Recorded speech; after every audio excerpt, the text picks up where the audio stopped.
aprender y avanzar junto a niñas, niños y adolescentes, en Cooperativa ya estamos creciendo juntos con Gonzalo Araya. Chile crece más. Ministerio de Desarrollo Social y Familia, Gobierno de Chile, presentes por un mejor futuro. ¿Cómo están? Muy buenos días. Muchísimas gracias por estar con nosotros en una nueva edición de Creciendo Juntos, un programa impulsado por Chile Crece Más, de la Subsecretaría de la Niñez y el Ministerio de Desarrollo Social y Familia. El objetivo de este espacio es acompañar, proteger y también apoyar integralmente a niñas, niños y adolescentes en cada etapa de su desarrollo, como también a sus padres, familiares y su ecosistema en general. Soy Gonzalo Araya, les voy a estar acompañando a lo largo de la próxima hora con temas de conversación que tenemos cada semana y que motivan la participación también de ustedes en el WhatsApp, que es el más 569-78880770, y también de los chats que tenemos en nuestras transmisiones en Facebook, en YouTube y también en la red social X a esta hora. Así que pueden participar con nosotros a través de sus audios, de sus mensajes. Vamos a estar compartiendo la conversación con una interesante invitada del día de hoy para hablar de la PAES de invierno. Creciendo Juntos es una invitación de Chile Crece Más, Ministerio de Desarrollo Social y Familia, Gobierno de Chile, presentes por un mejor futuro. Vamos a conversar entonces hoy sobre la prueba de acceso a la educación superior de invierno, la PAES, que se rindió el pasado 16, 17 y 18 de junio, y sobre el periodo en que nos encontramos ahora, esperando la publicación de los resultados, que será este viernes 18 de julio. Por lo mismo, es normal que estos días generen más de algún nervio, ansiedades en los estudiantes, principalmente considerando que esta época del año es para muchos un poco más estresante. Por otra parte, independiente de si rindieron o no la prueba, este también puede ser un periodo de ansiedad para estar preparándose para la próxima PAES, de cómo lograr manejar el estrés, de la ayuda que pueden entregar los adultos y cómo llevar un proceso como este, es parte de lo que vamos a estar hablando hoy en el capítulo de Creciendo Juntos con María Eugenia López. María Eugenia es directora ejecutiva de la Fundación Portas, que trabaja apoyando a jóvenes provenientes de contextos vulnerables y que estudian en la educación superior. María Eugenia López, bienvenida al programa. ¿Cómo estás? Bien, Gonzalo, muchas gracias.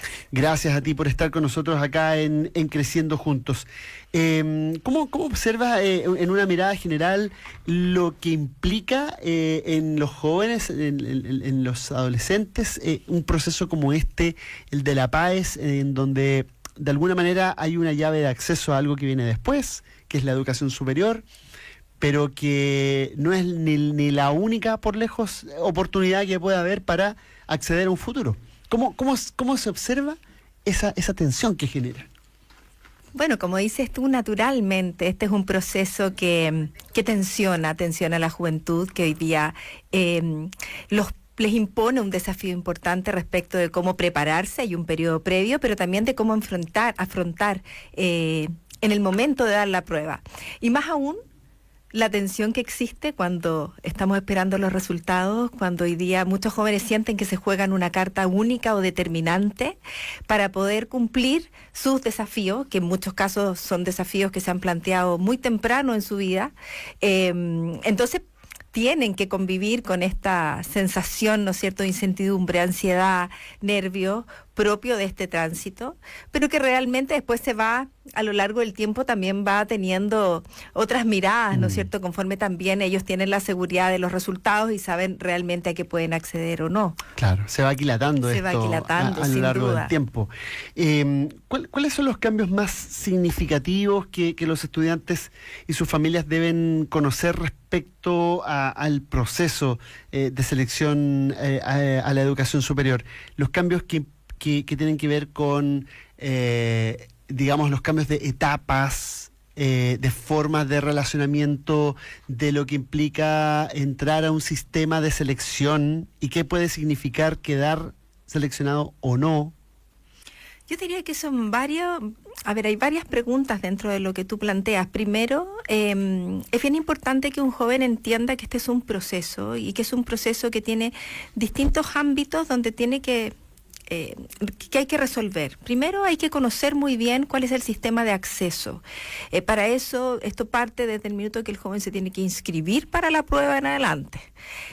Conocer muy bien los mecanismos de financiamiento y que existe hoy día como recursos para poder tener los mecanismos para ingresar a la educación superior. Y todavía no estoy hablando de la disposición del joven, digamos, desde la preparación, que es otro plano, temas más académicos, a qué quiero postular, cuáles son hoy día los porcentajes que me exigen de cada prueba o de otra, cómo me preparo anímica y académicamente para enfrentar el desafío de la prueba en sí mismo.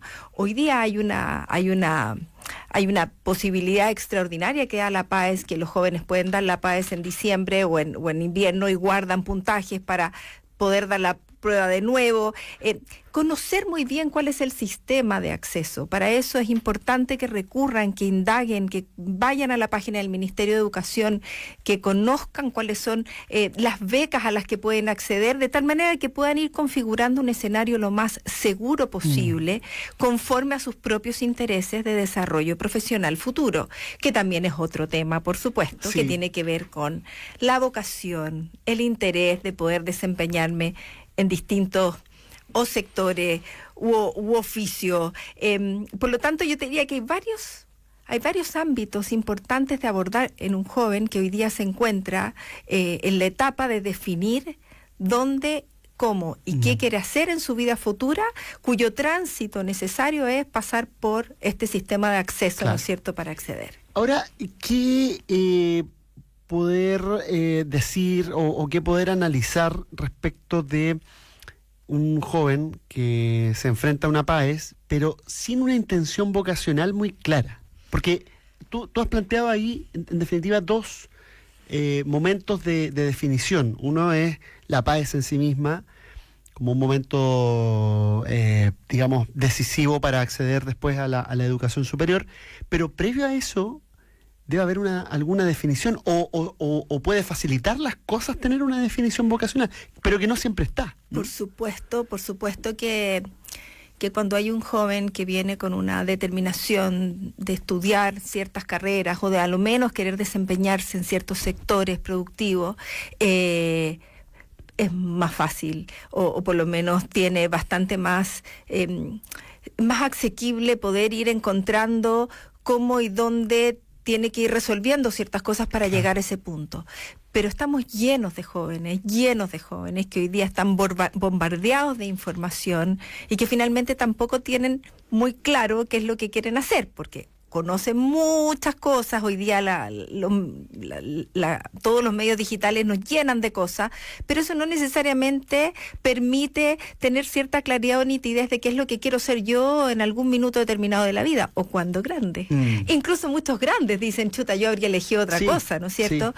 Hoy día yo creo que es bien importante plantearse el tránsito a la educación superior como un medio que no determina necesariamente qué vas a terminar siendo. Es más bien hoy día una instancia que permite al joven abrirse un mundo, porque hoy día el mundo va a cambiar muy rápido, y entender que ese tránsito también lo va a ayudar a poder encontrar en el camino dónde va a ir definiendo finalmente a qué se quiere dedicar y qué va a haber. Hoy día hay jóvenes que tienen redes muy fortalecidas, que tienen, como te digo, entornos muy cercanos que les dan más seguridad en el proceso de toma de decisiones.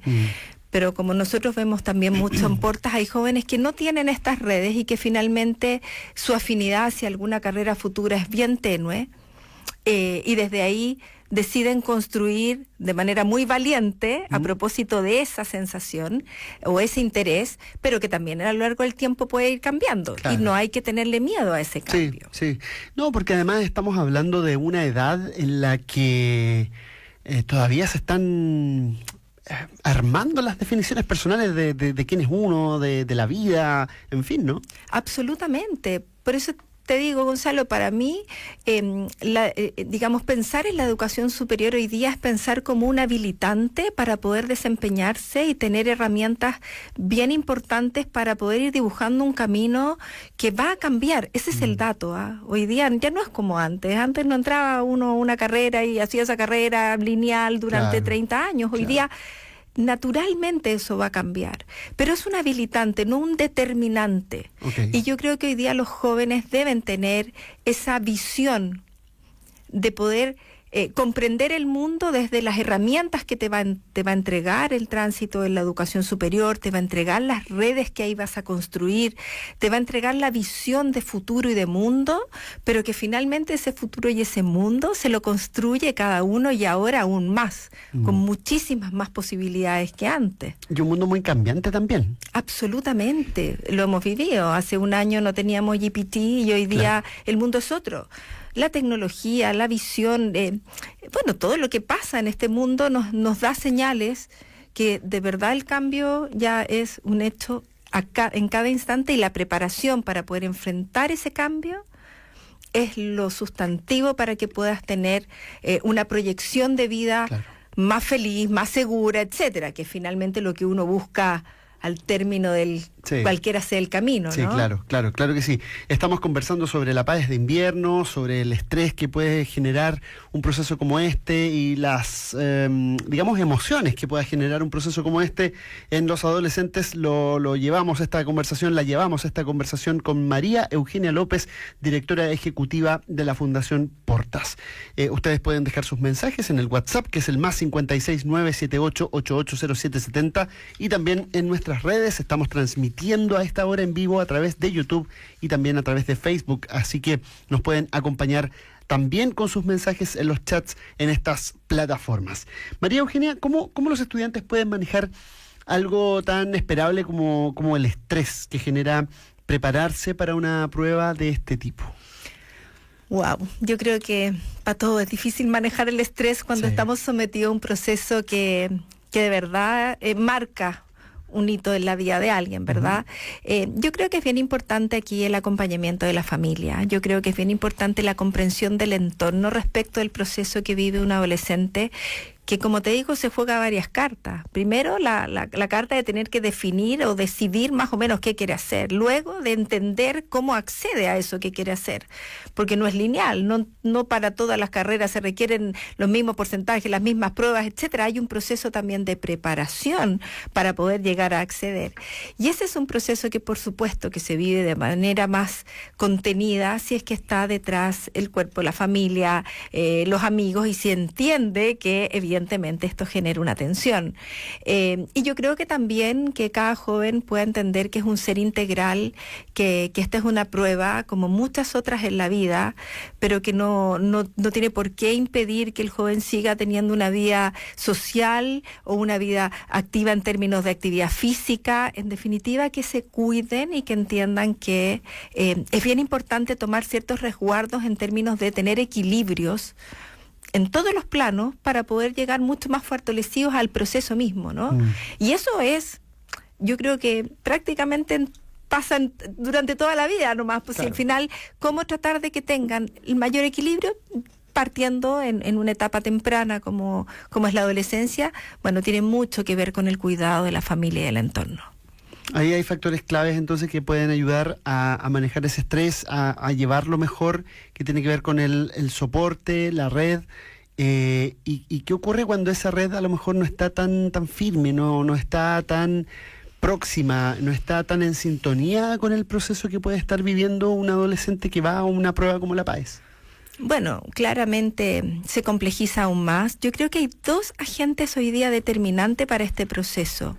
Por un lado, la familia, que uno siempre desearía que fuera el pilar fundamental, ¿no es cierto?, para todas las decisiones que vamos tomando en distintas etapas de la vida y principalmente en la infancia y la adolescencia. Pero hay otro agente determinante, que es el colegio, la escuela.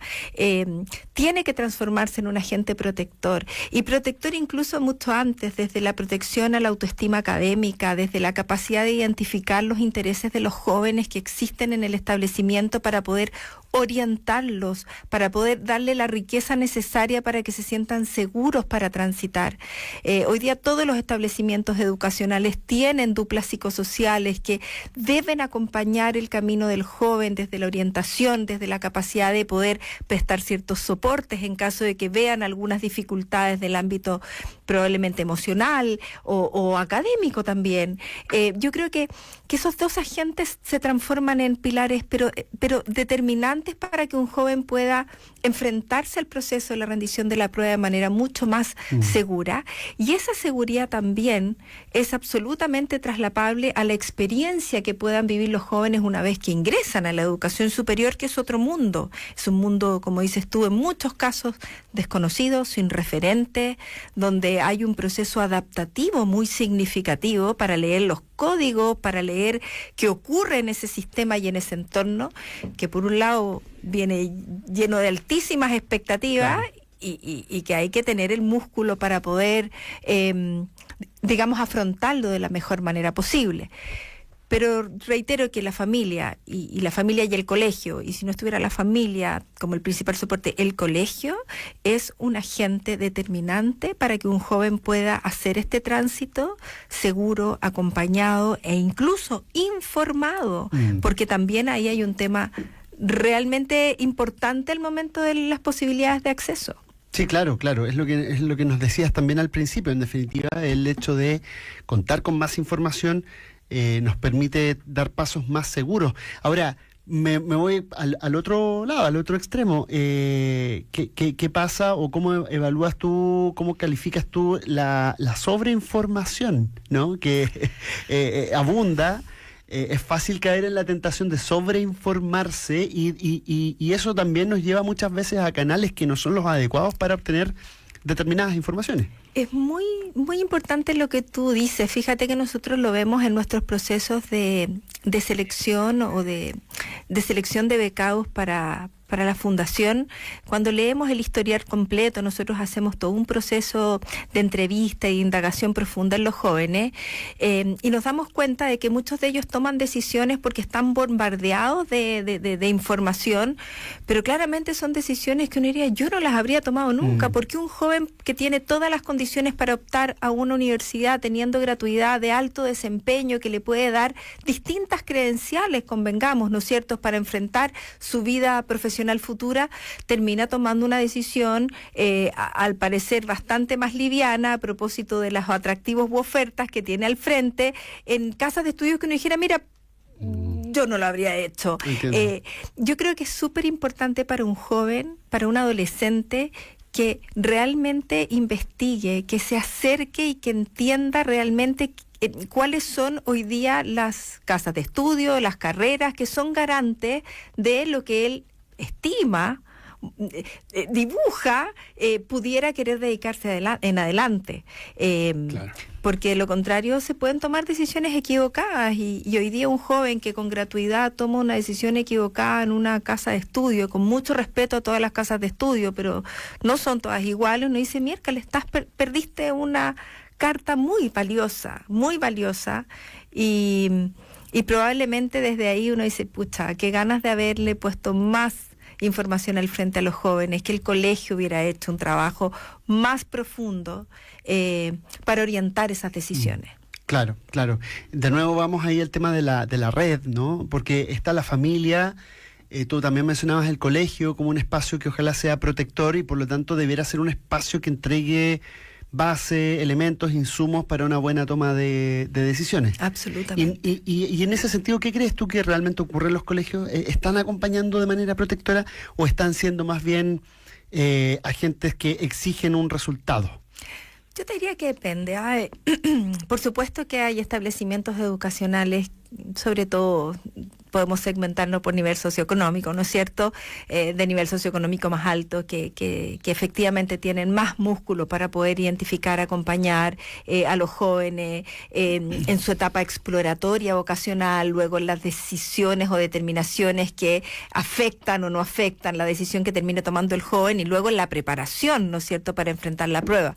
Yo diría que probablemente en otro tipo de establecimiento esto se diluye mucho más, la información información no está tan procesada, tan a la vista de los jóvenes.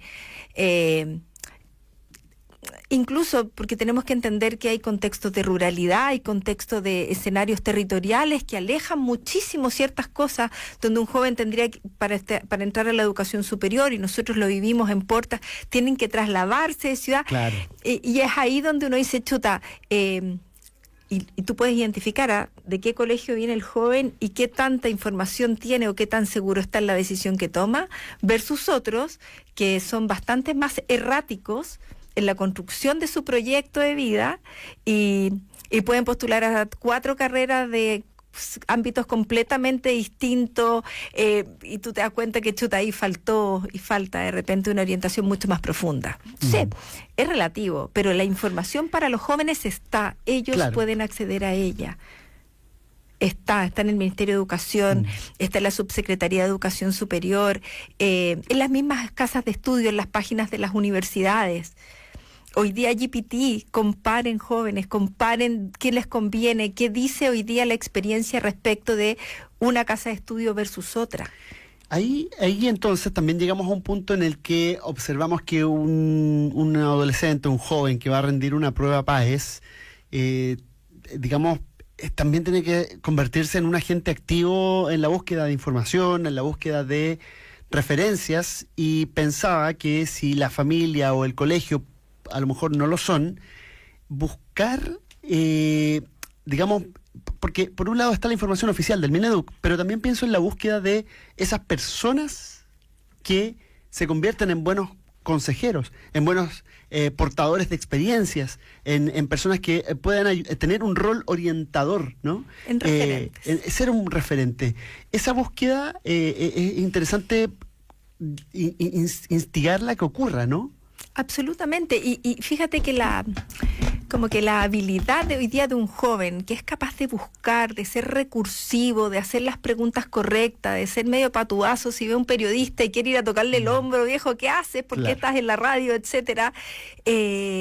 Son recursos y habilidades que finalmente terminan siendo importantes para la vida, para lo que hablábamos, para una vida que cambia, porque independiente de lo que uno haya estudiado a los 18 o 20 años, a los 40 probablemente la ruta es otra. Claro. Y finalmente son habilidades que yo creo que se transforman en un recurso diferenciador del sujeto. Y es importante que los adolescentes hoy día tomen ese rol protagónico, busquen, sean recursivos, porque como te digo, incluso tal vez va a ser más importante eso, que si la carrera que estudiaron da lo mismo corriendo el tiempo para atrás, les va a determinar a qué se van a dedicar el resto de la vida. Claro.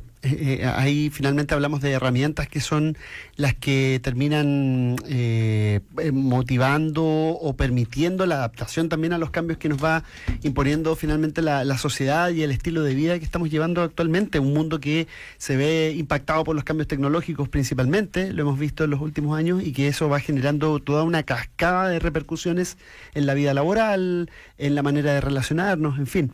Estamos conversando esta mañana con María Eugenia López. Ella es directora ejecutiva de la Fundación Portas, una organización que trabaja apoyando a jóvenes provenientes de contextos vulnerables y que estudian en la educación superior. Al regreso vamos a estar conversando sobre, vamos a volver sobre lo que tiene que ver con los consejos. Sería interesante conversar sobre rutinas de autocuidado también. En el momento previo de dar una prueba siempre está el consejo de, oye, no terminen estudiando en la noche anterior, a última hora. Eso es una cosa, pero seguramente hay más ahí y vamos a conversar sobre eso. Vamos a conversar también sobre lo que hace la Fundación Portas, y también a volver sobre tips concretos, ¿no? Sobre qué pueden hacer los entornos adultos para apoyar a los jóvenes adolescentes que están hoy a la espera de los resultados de la PAES de invierno o que van a preparar la próxima PAES. Al regreso, eso y más aquí en Creciendo Juntos. Nuestras vías de comunicación siguen abiertas. El WhatsApp está disponible para sus mensajes de voz, el más 56978880770, y también el chat en nuestras redes, en YouTube, en Facebook y en X, donde estamos transmitiendo el programa en vivo a esta hora. Volvemos.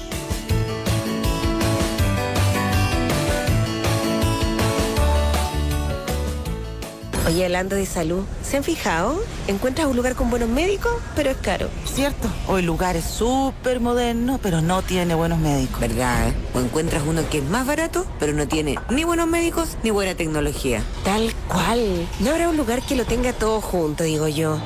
En Red Dávila puedes tener todo lo que buscas en salud.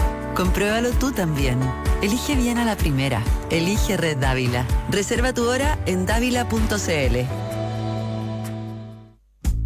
Hausbrand, el café de los que saben disfrutar la vida. Una de las marcas de café más famosas de Italia llega a tu casa para que puedas preparar el café que te mereces. Con cálidas notas especiadas, elegante cuerpo, sublime textura y acidez equilibrada. Café Hausbrand encanta al amante del café. Encuentra Café Hausbrand y sus variedades 100% arábica de café en grano, molido y cápsulas compatibles en espresso en europasecreta.cl o visítanos en Las Condes, Puerta del Sol 180. Llegó la nueva máquina de Mercado Pago, una máquina del futuro. Porque con esta máquina puedes cobrar con cualquier tarjeta y recibir tu dinero al instante para invertir en tu negocio. Ah, y no solo eso, además es más rápida, la batería dura más y no tiene costos ocultos como otras. Llegó una nueva máquina para tu negocio. Encuéntrala en mercadopago.cl. ¿Sabes quiénes son expertos del fútbol? Los que clasificaron al gran torneo de clubes. ¡Obvio, po! Ahí estarán compitiendo la creme de la creme del fútbol mundial. Lo mejor de lo mejor. Fútbol champán para disfrutar por un mes entero. Y tú puedes apostar en cada uno de los partidos. Así es. Apuesta en Polla Experto por empate, local, visita, goles, goleadores o incluso por el flamante campeón. Juégatela en la única casa de apuestas chilena. Dice el campeón mundial con Polla Experta. Cuando tienes Transbank, tu negocio suena de otra forma. Porque puedes estar en el lugar que quieras sin que se caiga la red. Porque si eres un emprendedor, te damos la bienvenida. Porque le das a tus clientes la seguridad de pagar con sus tarjetas o billeteras digitales. Porque Transbank es el mejor aliado para hacer crecer tu negocio. Con una amplia gama de soluciones de pago y el mejor servicio. Transbank, creciendo juntos. Cruz Verde presenta Ahorro Invierno. Aprovecha hasta 40% de descuento en dispositivos médicos y toma presión en productos seleccionados. Más ofertas en nuestras farmacias en cruzverde.com y en la app. Cruz Verde, la farmacia de los precios bajos. Bases y condiciones en cruzverde.com. Señor, baje del auto. ¿Sabe por qué lo detuve? ¿Por exceso de vacaciones? Exacto. Se fue 2 veces en un mes. Oficial, fue culpa de la app de Despegar. Regalan hasta 300 lucas de descuento. Ok, siga circulando y manda el link. Despegar. Vivir viajando. Revisa condiciones en www.despegar.cl. Cooperativa. 11:59 minutos. 11:59 minutos. Ferretería La Plaza. En Ferretería La Plaza, parte de la red MTS, queremos que Colina siga creciendo, impulsando proyectos de construcción para nuestros vecinos, comunidades y especialistas de la zona. Encuentra todo lo que necesitas para los nuevos desafíos de tu negocio, productos de primer nivel y la asesoría experta de un ferretero de verdad. En Ferretería La Plaza, ferreteros de tradición en el centro de Colina, parte de la red MTS, construyendo el futuro con los ferreteros de verdad. Rozando el mediodía, es momento de noticias junto a Rodrigo Vergara. ¿Cómo estás, Rodrigo? Gonzalo, buenas tardes. Un sicario en libertad. Todo indica que o por alguna mano mora o por alguna negligencia, lo cierto es que se impidió a través de un oficio la prisión preventiva de un tipo que está investigado por un crimen por encargo, nada menos. Matar a una persona previo pago. Eso ocurrió en las calles de Ñuñoa hace ya 15 días, a mediados de junio. Bueno, hay indignación en las autoridades, un rechazo transversal, esto ha generado mucha conmoción. Se va a redoblar la verificación de estos documentos en los tribunales. Lo cierto es que mientras tanto hay que investigar qué pasó, porque este tipo sigue en libertad desde hace ya 4 días. Se han incautado documentos y dispositivos electrónicos en el octavo juzgado de garantía de Santiago. Se le va a tomar declaración a funcionarios, a la jueza allí. Ahora, sin computadores, ¿cómo van a seguir trabajando? Claro. Difícil, ya. Gendarmería descartó que los hayan hackeado, que era una de las primeras teorías, para explicar la libertad de este sujeto. Y en el Poder Judicial ya enviaron los antecedentes al Ministerio Público. De ahí estas diligencias que yo les comento. Una una más. Esto ha generado muchas reacciones en el plano político y una reunión que se lleva adelante a esta hora en la Corte Suprema entre la ministra Chevesich, el ministro de Justicia y también el fiscal nacional Ángel Valencia. En paralelo, en el norte, se está llevando adelante la formalización de los 5 funcionarios FACH investigados por traficar ketamina desde la base aérea Los Cóndores. Hoy, exfuncionarios porque ya han sido dados de baja. Se habla en toda esta audiencia del encargo del Cabo Ponce. ¿Qué era el encargo del Cabo Ponce? Una maletita negra más chiquitita que no había pasado por ningún control y que tenía, hasta donde sabemos, 4 kilos de ketamina. Vamos a hablar de licencias médicas, también del arancel al cobre y de las longanizas. Oye, sí. Se quemó la fábrica de longanizas de San Carlos que inspirara la exitosísima película Denominación de Origen. Súper lamentable la noticia aquella. Rodrigo Vergara vuelve junto a Verónica Franco a las 12:30 del día aquí en el Diario de Cooperativa. Gracias. A ti. Si pasa, está en Cooperativa. Y este año, todas las noticias, todas las historias, todos los días. 90 años. Cooperativa junto a ti. Contamos historias. De regreso, segundo bloque del programa Creciendo Juntos. Soy Gonzalo Araya y hoy estamos junto a María Eugenia López, directora ejecutiva de la Fundación Portas, conversando sobre la PAES de invierno y las emociones, los efectos, todo lo que genera en los jóvenes que la rinden y en el sistema familiar, finalmente, es lo que motiva la conversación de hoy. En estos días previos a la publicación de los resultados, que es este viernes 18, ¿cómo podemos establecer ciertas rutinas de autocuidado que ayuden a manejar la ansiedad que pueda generar una espera como esta, la PAES ya rendida, pero a la espera de resultados?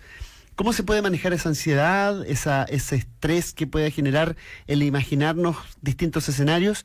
Y finalmente autocuidarnos, ¿no? Porque ese estrés y esa ansiedad genera un efecto negativo también sobre el cuerpo y la mente. Absolutamente. Yo ahí no soy psicóloga, yo voy a hablar más bien desde lo que conozco y desde lo que además me ha tocado en acompañar a jóvenes en mi experiencia laboral durante muchos años. Yo creo que lo más importante para un adolescente en términos de autocuidado tiene que ver con el deporte y la vida saludable. En cualquier momento de la vida de un joven y de un niño es súper importante compatibilizar distintos planos, pero el plano de la salud física es muy importante. La alimentación, hoy día la alimentación que tú sabes que toman el teléfono, llaman y vamos comiendo, finalmente es dañino. Yo creo que cualquier joven y adolescente tiene que comprender que el cuidarse a sí mismo es determinante en todo momento de la vida y en este plano en particular, ¿no es cierto? La vida social también activa, la capacidad de relacionarse con otros, de tener vida al aire libre, de estar todo el santo día pegado al teléfono o al play o a cualquier de estos elementos tecnológicos, claramente no ayuda en absoluto, más bien evade un momento, pero no es que ayude a enfrentar una situación de tensión, claro, que el día de mañana pudiera no llegar a ser crítica. ¿No es cierto? Vamos a interrumpir, María Eugenia, un minuto la conversación porque tenemos noticia del momento junto a Felipe Cofré. Felipe, entiendo que hay novedades en torno al caso que hemos estado conversando en torno a la decisión de la justicia que dejó libre a un sicario. Felipe. La Corte Suprema de la ministra Gloria Áñez Chevesich. Con el Ministerio de Justicia, con el Fiscal Nacional y con el Poder Judicial. Futuras hechos similares, se dispuso conformar una instancia técnica con el Ministerio de Justicia, con el Fiscal Nacional y con el Poder Judicial. Y por lo tanto en ese momento se van a adoptar todas las medidas necesarias para evitar que ocurran estos hechos, tal vez un doble control, marcar las causas que dicen relación con el crimen organizado. Y eso es todo. Y por lo mismo tienen que investigarse para determinar el origen a la ministra de Justicia. Los mismos, si hay... Muy buenos días también a todas y a todos. Tal como lo señalaba la presidenta de la excelentísima Corte Suprema, esta reunión se lleva a cabo precisamente porque los hechos son gravísimos, son hechos que no pueden ocurrir en nuestro sistema de justicia y por lo mismo tienen que investigarse para determinar el origen de los mismos, si hay faltas administrativas de quien sea dentro de los órganos que forman parte de este sistema y eventualmente también si hay la comisión de algún ilícito penal. Para eso ya se han dispuesto las investigaciones tanto administrativas como penales, están en desarrollo, están en curso. Y asimismo, y en conjunto con aquello, vamos a formar una instancia de trabajo que nos permita enfrentar el desafío que es de comunicación entre los distintos órganos para que se tomen todas las medidas en los casos de crimen organizado y podamos tener mejores medidas de control en este tipo de situaciones para que no ocurra que una persona que debe estar ya sea cumpliendo una medida cautelar, como es la prisión preventiva, salga sin que estén todos los medios de control entre las distintas autoridades. Entonces, para ello se va a disponer de esta mesa de trabajo con el efecto de perfeccionar nuestros sistemas de control en las distintas instancias y tener mejores mecanismos para combatir el crimen organizado.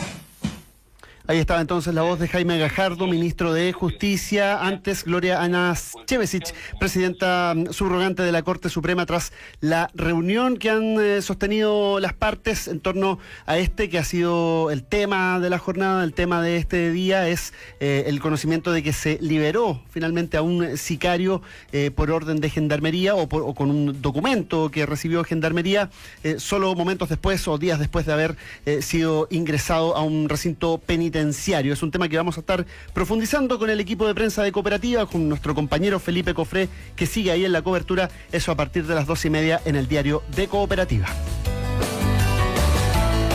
Nosotros retomamos el programa Creciendo Juntos junto a María Eugenia López, directora ejecutiva de la Fundación Porta. María Eugenia, a ver, lo que hemos conversado tiene que ver con el establecimiento de ciertas rutinas de autocuidado, hablábamos de la alimentación, y te quiero preguntar por las pantallas que están en el hábito cotidiano, sobre todo del segmento joven de la población, y tiendo a pensar que lejos de ayudar puede contribuir a aumentar aún más el factor de la ansiedad, ¿o no? Yo también creo. Naturalmente, cuando uno además es madre de hijos adolescentes, se da cuenta de lo que significa un chico estar permanentemente viendo pantalla. Yo creo que hay que compatibilizar hábitos de vida saludable, dentro de esos la alimentación, la actividad física, la actividad social y el sueño. Y yo creo que las pantallas compiten, pero de manera lineal, con las horas de descanso y sueño, la desconexión de la cabeza para poder reponerse para el siguiente día, y eso es súper importante cuando sobre todo los jóvenes están tensionados, porque en definitiva hay una evasión, hay un distractor, pero que tampoco permite hacerse cargo de buenos procesamientos respecto de los momentos en los que uno vive, que son tensos naturalmente, pero es uno de muchos a los que uno se tiene que preparar también en la vida. Y creo que el efecto de las pantallas es un efecto nocivo, y de todas maneras debería haber un control importante parental, independiente de que los adolescentes son más rebeldes, ¿no es cierto?, para que en algún minuto se desconecten y logren a lo menos descansar.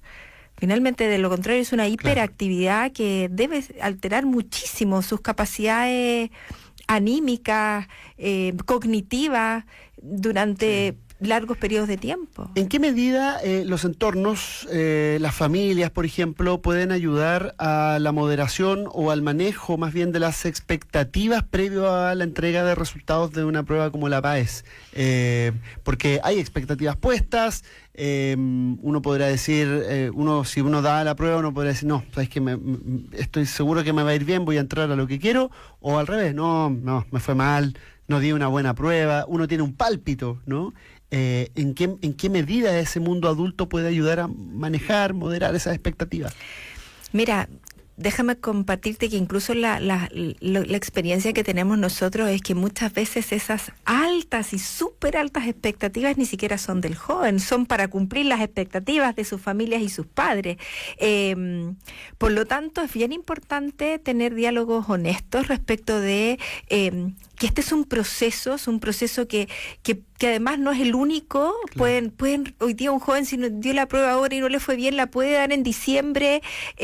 Tienen distintas oportunidades, pueden ir digamos cuidando, protegiendo ciertos puntajes para prepararse específicamente en aquellas donde tengan o hayan tenido mayores debilidades o no se hayan cumplido los puntajes esperados. La familia tiene que ser un eje de contención y muchas veces se transforman en el principal eje de presión. Lo que es natural, todos queremos que a nuestros hijos les vaya bien, todos ponemos y ciframos en ellos las más altas expectativas porque hay confianza, pero en este momento yo creo que es un momento donde uno tiene que acompañar, tiene que cuidar, tiene que ayudar a los jóvenes a enseñarles a que pongan límite en términos de lo que estamos hablando, al límite de pantalla, al límite de estudio en algún minuto, hay que parar, hay que ordenarse, hay que comer, hay que dormir, hay que hacer deporte. Creo que ese rol es súper importante y ese rol lo tenemos nosotros los adultos. Claro que sí. ¿Qué tan importante resulta el trabajo de la autoestima para enfrentar procesos como el de la PAES? Mira, nosotros el año 2023 hicimos un estudio exploratorio, tuvimos un levantamiento con más de 1.600 jóvenes de educación superior para conocer su experiencia. Y fíjate que hay cierta tendencia en que un joven que tiene mayor autoestima y autoestima académica, en el minuto de entrar a la educación superior y transitar en el primer año, tienen bastantes menos intenciones de abandonar la carrera cuando en ámbitos académicos se le pone más dura la pista. Okay. Claramente la realidad en la educación superior es distinta a la realidad en el colegio. La experiencia de fracaso académico existe, la experiencia de adaptación existe, pero cuando hay jóvenes que tienen autoestima, que se sienten seguros de sí mismos, que saben que estas son pruebas que pueden ir sorteando en tanto tienen recursos, digamos, para poder tener buenas técnicas de estudio, hábitos, ¿no es cierto?, que los acompañen o los ayuden en el proceso, eso definitivamente también es un predictor de permanencia en la educación superior, y es ahí donde también hay que poner un foco bien importante desde la educación media en los colegios y la familia. La autoestima aparece transversalmente en varios de nuestros programas con respecto a diversos temas. En definitiva, lo que vamos detectando y también entiendo ahí es que la autoestima se vuelve un pilar que ayuda a resistir un escenario adverso, por ejemplo, en el ámbito académico, cuando, entonces tú me dices, la curva se pone cuesta arriba. Absolutamente. Hoy día un joven seguro de sí mismo es un joven que es capaz de buscar distintas soluciones para ir sorteando las dificultades a las que se enfrenta naturalmente, versus otro que está debilitado en esa seguridad y probablemente se transforma en un sujeto incapaz de mirar una proyección futura y de sortear esos obstáculos. Por lo tanto, evidentemente, y esto es muy consecuente con el desarrollo de un niño a la adolescencia, la autoestima y la capacidad de sentirse capaz de mirar sus propios recursos personales, de explotar esos recursos personales, va a ser un facilitador para las decisiones, ya sean en el ámbito de la educación superior, digamos, y decir transitar por ahí, o de cualquier otra decisión que tenga que tomar el día de mañana. ¿Qué estrategias dirías tú que pueden ayudar a manejar la frustración cuando el resultado no es el esperado? Bueno, yo creo que lo primero es tener espacios reflexivos y saber que esta no es la única ni oportunidad ni el único momento en el que uno tiene que enfrentarse a este proceso. Hoy día se abre una oportunidad con la PAES de invierno para que un joven pueda replantearse, prepararse, entender o suponer qué cosa, por eso digo reflexivo, algo no estuvo bien hecho, algo probablemente decidí muy tarde, y también eso da la posibilidad con mayor perspectiva de enfrentar un proceso de preparación. Claramente es conmovedor, claramente compromete la emocionalidad de un joven cuando no logra lo que quiso lograr o lo que se propuso, pero esto es un proceso y este proceso ofrece distintas posibilidades, y es importante que los jóvenes sepan que esto no es el fin del mundo. Al revés, es una experiencia más que, si no fue lo suficientemente exitosa como yo hubiera previsto que fuera, es una experiencia que sin duda tiene que ayudarme para el crecimiento y para tener distintas técnicas o mecánicas, ¿no es cierto?, para lograr lo que quiero hacer el día de mañana. María Eugenia López, directora ejecutiva de la Fundación Portas, que trabaja entonces con apoyando a jóvenes provenientes de contextos vulnerables y que estudian en la educación superior. ¿Dónde pueden las personas interesadas tomar contacto con la Fundación? Nosotros estamos a través de todas las redes habidas y por haber, @Fundación Portas. Encuéntrennos Portas. ahí van a poder saber mucho más de nosotros. Digamos, principalmente el trabajo que ustedes realizan, ¿cómo lo definirías? Nosotros somos una fundación que prestamos un soporte muy completo a jóvenes primera generación de sus familias que deciden transitar por la educación superior, y ponemos para ellos todo un programa de acompañamiento individual y grupal, de tal manera que todo el tránsito de la educación superior sea acompañado y sea dirigido conforme también cada joven, y somos parte de ese camino para gozar del éxito de que sean los primeros profesionales de sus familias. María Eugenia, te agradezco muchísimo la conversación con el programa, que estés súper bien. Gracias, Gonzalo. Gracias, hasta pronto. En Creciendo Juntos, el buen trato está en movimiento. Vivir bien, respetar, querer. Con acciones diarias que pueden hacer la diferencia. Campaña Buen Trato en Movimiento. Como cada semana, vamos a poner la mirada sobre la campaña Buen Trato en Movimiento, que impulsa la Subsecretaría de la Niñez y que busca prevenir la violencia con foco en niños, niñas y adolescentes. Estamos en la línea con Jorge Martínez, representante del Bloque por la Infancia, para hablar sobre el rol de la sociedad civil en esta campaña. Jorge, ¿cómo están? Buen día. Buen día, aquí estamos, muy bien. Gracias por atender nuestro llamado. Jorge, cuéntenos qué relevancia tiene la participación de la sociedad civil en un tema como este, que tiene que ver con el buen trato, que es una cuestión tan presente en las casas, en los colegios, en cualquier entorno en el que nos movamos, y que parece ser algo importante de ir a atender. ¿Cuál es la importancia de esta participación social? Miren, las organizaciones de la sociedad civil han impulsaron durante años con mucha fuerza la Ley de Garantía y Protección Integral, y esa ley implica toda una reforma muy grande en materia de institucionalidad de infancia. Y ahí hay una prioridad que no estaba bien delineada en la ley, que es el tema de la prevención. Entonces, para los organismos de la sociedad civil es clave poder generar una gran estrategia nacional en materia de prevención, y esta campaña viene a ser como el primer paso que se da en ese camino, porque obviamente la implementación de esta ley ha sido compleja, son 32 años de demora en poder instalar esta institucionalidad, pero ahora se le agrega además esta campaña que puede permitir generar muchas otras iniciativas en cada uno de los territorios, en cada una de las comunas.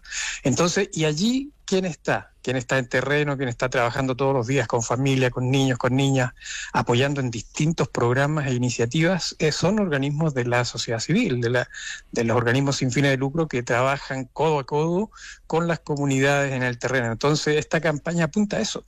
Y además una campaña construida con el apoyo de los propios niños. Son todo un grupo importante de consejos consultivos que generaron ideas, que armaron los modelos, digamos, a seguir, los valores a priorizar, etcétera. Entonces allí la sociedad civil tiene un papel que jugar muy relevante, porque está en los territorios, está trabajando con las familias. ¿Cómo se articula la participación para que luego esto tenga incidencia en las decisiones y en este caso en particular en la campaña Buen Trato en Movimiento? Mira, en principio acá juega un rol muy importante en los propios consejos consultivos de los niños y niñas en las comunas. Eso, de todo punto de vista, nos ha parecido muy interesante, muy importante. Le da un norte, le da tareas, le da acciones. Son cosas que además los propios niños van generando en su quehacer constante.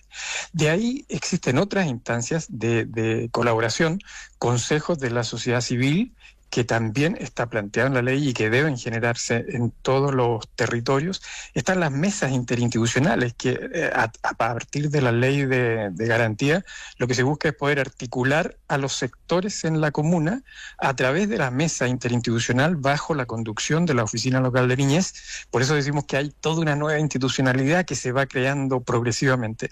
Y ahí también debe estar la sociedad civil participando, porque muchas de las políticas, muchas de las iniciativas terminan implementadas en el terreno concreto por ONGs, por organismos no gubernamentales, que van haciendo una experiencia que tiene que a su vez realimentar la política pública, realimentar los consejos consultivos, realimentar las mesas interinstitucionales y en general realimentar la política pública, darle un contenido bien concreto, práctico. ¿Te das cuenta? Claro. A partir de la experiencia de terreno. Claro que sí. Entonces hay espacios, hay muchos espacios que se van configurando en el desarrollo de esta nueva institucionalidad, que es un trabajo complicado, te lo digo, porque dado que tenemos un rezago muy grande de 32 años para instalar esta institucionalidad, entonces nos encontramos con muchos nudos, muchas cosas que se tienen que ir resolviendo en el día a día, y ahí los organismos de la sociedad civil estamos disponibles para aportar, apoyar e intervenir, digamos. ¿Y qué tal percibe usted o cómo palpa usted el interés de los ciudadanos por la participación en estos temas y en este en particular, el de evitar finalmente la violencia en las relaciones en torno a niños, niñas y adolescentes?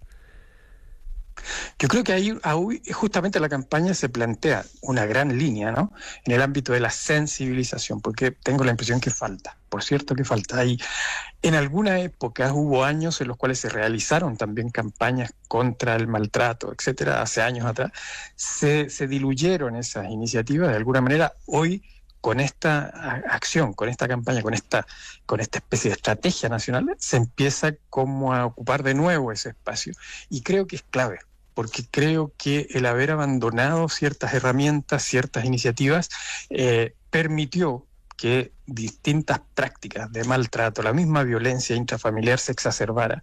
Si nosotros en eso llevamos rezago importante, porque esta reforma estaba pendiente, es una de las grandes reformas pendientes y que recién estamos en los últimos 3 años en su implementación, con todos los problemas, las dificultades que esto implica, las dificultades incluso en materia de interacción entre las instituciones, lo público, lo privado, las organizaciones de terreno en el ámbito de la protección administrativa y las y la estructura judicial, te das cuenta, tribunales de familia, etcétera.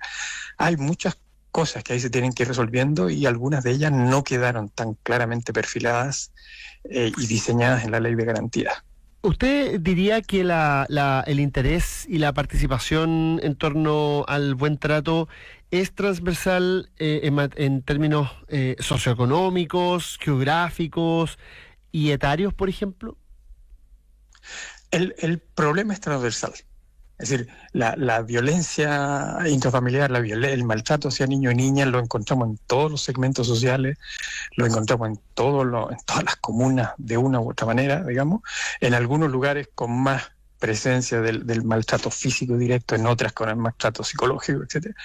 Y por ende es a nivel, por ejemplo, de la sociedad civil, es preocupación transversal. Me refiero por transversal a ONGs que están a la derecha o al centro o a la izquierda, están en la misma disposición de trabajar estos temas. ONGs que trabajan en distintas temáticas tienen disposición de trabajar en estos temas. Yo diría que en ese plano hay un acuerdo importante entre organismos no gubernamentales de la sociedad civil, independientemente de adscripciones, religión y cosas por el estilo. El maltrato no es una práctica que debiésemos permitirnos en nuestra sociedad. Ahora, a nivel del conjunto de la sociedad, cuán importante y cuán transversal es la conciencia de esto, la sensibilidad frente a esto, eso es un poco más complicado. Pero la misma práctica, es decir, la misma iniciativa, la misma campaña en su desarrollo, puede facilitar ir descubriendo esos elementos, ir sensibilizando, profundizando, comunicando y formando además, haciendo trabajo de formación, de capacitación, incluso desde los niños hacia sus propias familias. Eso uno lo ve muchas veces en los trabajos, en los proyectos, cómo los propios niños generan posibilidades de cambio en las familias en materia de trato. Entonces, se necesitaba este tipo de iniciativa y ojalá se mantenga en el tiempo, ojalá se priorice. Una colega española, jurista española, nos decía una vez que uno se va dando cuenta de que se empieza a instalar un sistema de protección integral cuando el grueso de la acción en el territorio, de parte de las políticas públicas, priorizan por prevención, por promoción. Y claro, solo una parte menor se requiere para protección especializada, para los temas más delicados. Pero hay un dispositivo grande de la política pública apoyado por la sociedad civil que se desarrolla en el ámbito de la promoción, de la prevención, de la capacitación, de la sensibilización. Eso es clave. Sin eso, digamos, es muy difícil resolver la otra crisis de la protección de la niña. Por ejemplo, las situaciones que se puedan vivir en el servicio de protección especializada, qué sé yo. Se requiere esto otro. Esta es la base, digamos. Claro que sí. Jorge Martínez. Que no hemos tenido hasta ahora. Jorge Martínez, representante del Bloque por la Infancia, para conversar sobre el rol de la sociedad civil en la campaña Buen Trato en Movimiento, que busca prevenir la violencia con foco en niños, niñas y adolescentes. Muchísimas gracias por esta conversación, Jorge, que estés muy bien. Gracias, muchas gracias a ustedes. Necesitamos de estos apoyos, de esta acción del ámbito comunicacional. Gracias, hasta pronto. Un abrazo, chao. Buen Trato en Movimiento es parte de Creciendo Juntos. Llegamos al final del programa, gracias por acompañarnos, soy Gonzalo Araya, nos encontramos la próxima semana en Creciendo Juntos. Fue Creciendo Juntos en Cooperativa, una invitación del Ministerio de Desarrollo Social y Familia, Gobierno de Chile. Creciendo Juntos es una producción del subsistema Chile Crece Contigo, perteneciente a la Subsecretaría de la Niñez. Cooperativa. Todas las noticias, todos los días, todo el día. Hoy invertir puede sentirse incierto con todo lo que pasa.